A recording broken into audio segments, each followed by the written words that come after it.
저는 오늘 요한복음의 말씀을 가지고 여러분들과 잠시 은혜를 나누고자 합니다.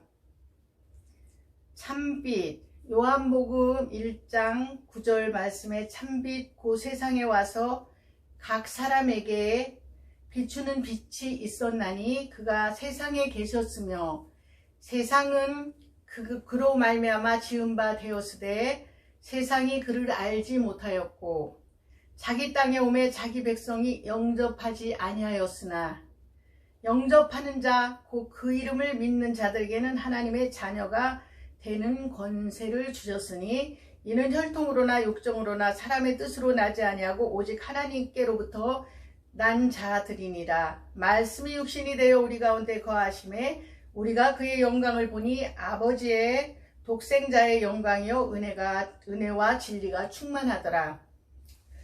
요한복음은 가장 예수님에 대해서 가장 잘 설명한 그 복음이죠.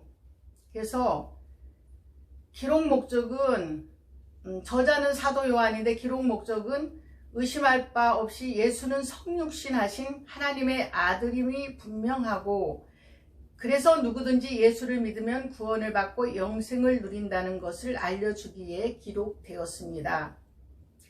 태초에 말씀이 계셨는데 이 말씀이 하나님과 함께 계셨으니 이 말씀은 곧 하나님이시니라. 말씀이 하나님이라는 거예요. 그가 태초에 하나님과 함께 계시고 만물이 그로 말미암아 지은 바 되었으니 하나님의 말씀으로 만물이 지은 바가 되었다는 것입니다. 지은 것이 하나도 그가 없이는 된 것이 없느니라. 하나님이 계시지 않으면 지을 수가 없었다는 거죠. 그 안에 생명이 있었으니 이 생명은 사람들의 빛이라. 빛이 어둠에 비치되 어둠이 깨닫지 못하더라. 우리가 이렇게 집안에도 먼지가 있는 것이 햇볕이 비치지 않고 어두울 때는 먼지가 있는지 이런 것들을 모르잖아요. 그리고 우리 마음속에도 더러운 게 있는지 먼지가 있는지 이런 걸 모르잖아요. 그렇지만 예수님이 오시면 그것이 비춰진다는 것이죠. 빛이 어둠에 비치되 어둠이 깨닫지 못하더라. 그래서 마지막 시대에는 성령을 받지 않은 분들은 더 악하게 된다는 거예요. 왜? 성령이 오셔서 깨닫게 하셔야지 더 선해지고 하는데 성령이 오시지 않았기 때문에 어떠한 충고와 어떠한 권면과 어떠한 말을 해도 그냥 마이 동풍이요 동풍마이예요. 듣지를 않아요. 속이에 경이 끼죠. 듣지를 않아요. 왜? 양심이 마비됐기 때문이죠. 그 안에 생명이 있었으니 이 생명은 사람들의 빛이라. 빛이 어둠에 비치되 어둠이 깨닫지 못하더라. 아무리 많은 사람들이 충고를 해줘도 본인이 깨닫지 않으면은 소용이 없습니다. 하나님께로부터 보내심을 받은 사람이 있으니 그의 이름은 요한이라. 그가 증언하러 왔으니 곧 빛에 대하여 증언하고 모든 사람이 자기로 말미암아 믿게 하려 함이라. 요한이 온 것은 예수님을 증거하기 위해서 온 거죠. 그는 이 빛이 아니요 이 빛에 대하여 증언하러 온 자라. 요한이 주인공이 아니죠. 요한은 예수님에 대해서 증언을 하시는 거예요. 어떤 사람에 대해서 우리가 누구를 평가하려면 가장 친하고 가장 한 사람이 그에 대해서 알잖아요. 겉으로 보면은 우리는 표면적인 것만 보면은 우리가 알 수가 없잖아요. 외모만 갖고 오면 외모가 저 사람은 화려한 사람이구나. 그렇지만 속 내면은 전혀 그렇지 않은 경우도 있잖아요. 그렇기 때문에 하나님께로부터 보내심을 받은 사람이 있으니 그의 이름은 요한이라. 그가 증언하러 왔으니 곧 빛에 대하여 증언하고 예수님에 대해서 증언하기 위해서 모든 사람이 자기로 말미암아 믿게 하려 함이라. 요한이 증언을 한다는 거예요. 예수님에 대해서. 그는 이 빛이 아니요 이 빛에 대하여 증언하러 온 자라. 참빛 곧 세상에 와서 각 사람에게 비추는 빛이 있었나니.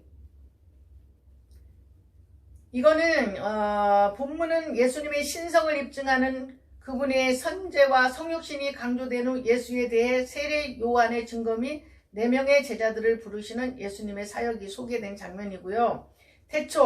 태초와는 달리 역사의 출발점 이전의 때를 가리킵니다. 지은 바 되었다는 것은 태초에 계셨으니와 대조되는 말로 그리스도와 피조물 간의 본질적인 차이점을 보여주고 있습니다.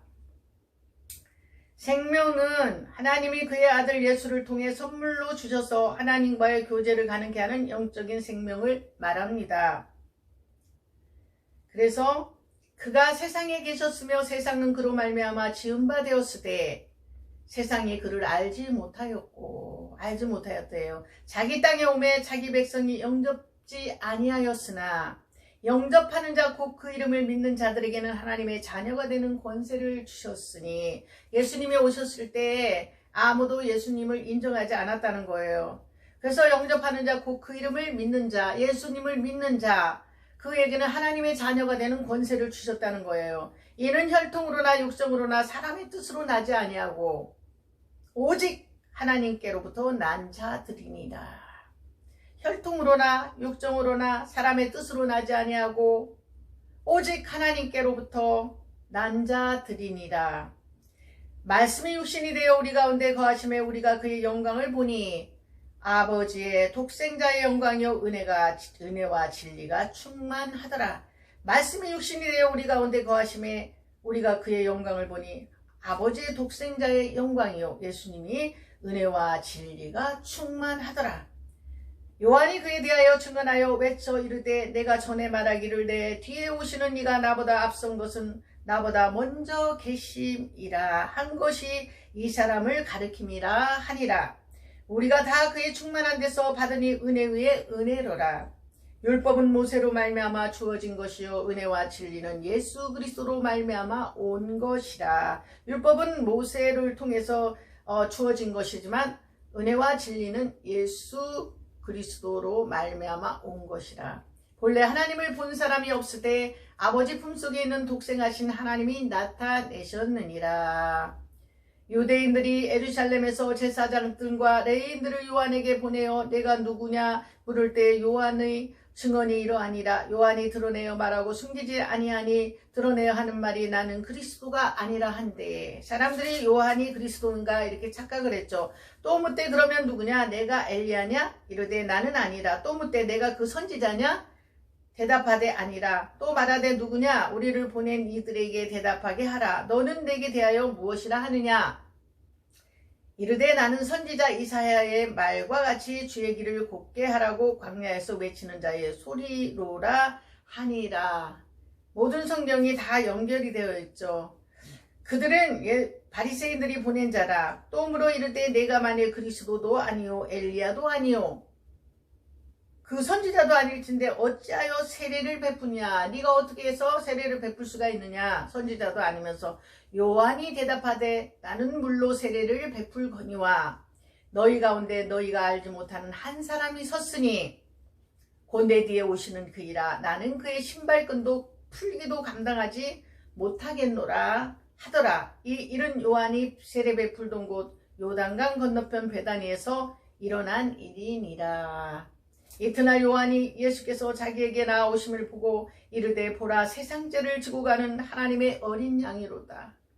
우리의 모든 죄값을 원죄를 예수님이 오셔야만이 그 모든 것을 씻을 수 있기 때문에 세상죄를 지고 가는 하나님의 어린 양이라고 표현했습니다. 내가 전에 말하기를 내 뒤에 오는 사람이 있는데 나보다 앞선 것은 그가 나보다 먼저 계심이라 한 것이 이 사람을 가르킴이라.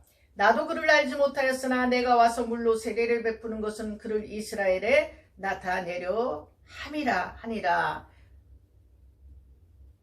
요한이 와서 세례를 베푸는 것은 예수님을 이스라엘의 사람들한테 나타내려 함이라. 사람들이 믿어주지 않았죠. 요한이 또 증언하여 이르되 내가 보매 성령이 비둘기같이 하늘로부터 내려와서 그의 위에 머물렀더라. 비둘기같이 성령이 임했다는 거죠. 예수님한테. 나도 그를 알지 못하였으나 나를 보내어 물로 세례를 베풀라 하신 그이가 나에게 말씀하시되 성령이 내려서 누구에든지 머무는 것을 보거든 그가 곧 성령으로 세례를 베푸시는 이인 줄 알라 하셨기에 내가 보고 그가 하나님의 아들이심을 증언하였노라 하니라.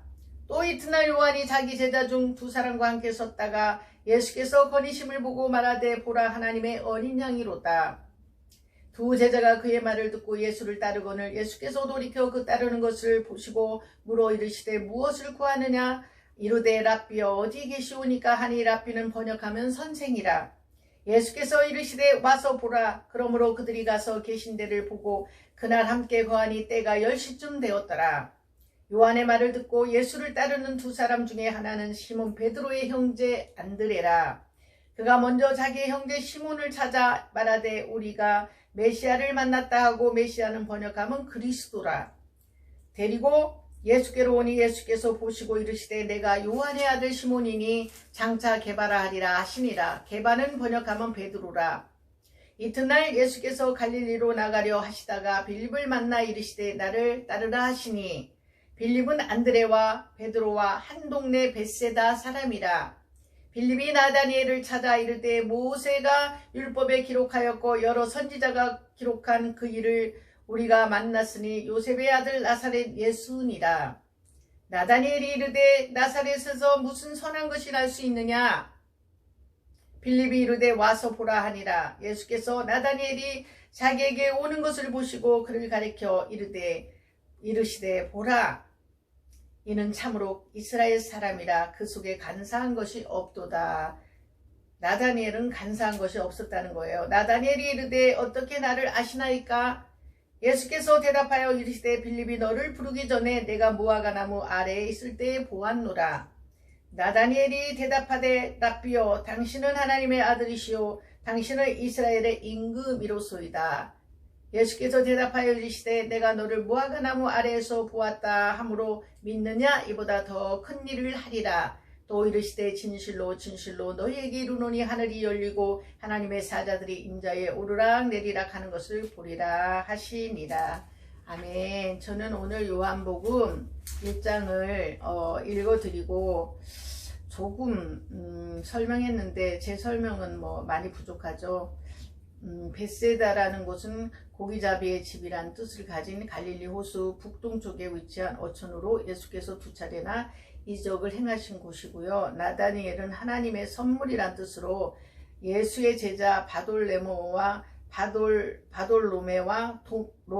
동일인 율법 선지자 구약성경을 가리키는 말로 구약성경 전체가 예수의 예언이었음을 보여주고 있습니다. 무화과 나무 아래라는 것은 예수와 나다니엘의 면담 시기는 AD 27년 1월에서 2월경이고 나다니엘의 무화과 나무 그늘 아래서 기도했던 때에는 AD 26년 10월 이전이므로 예수께서 최소한 6개월 이전의 사건을 지적한 것입니다.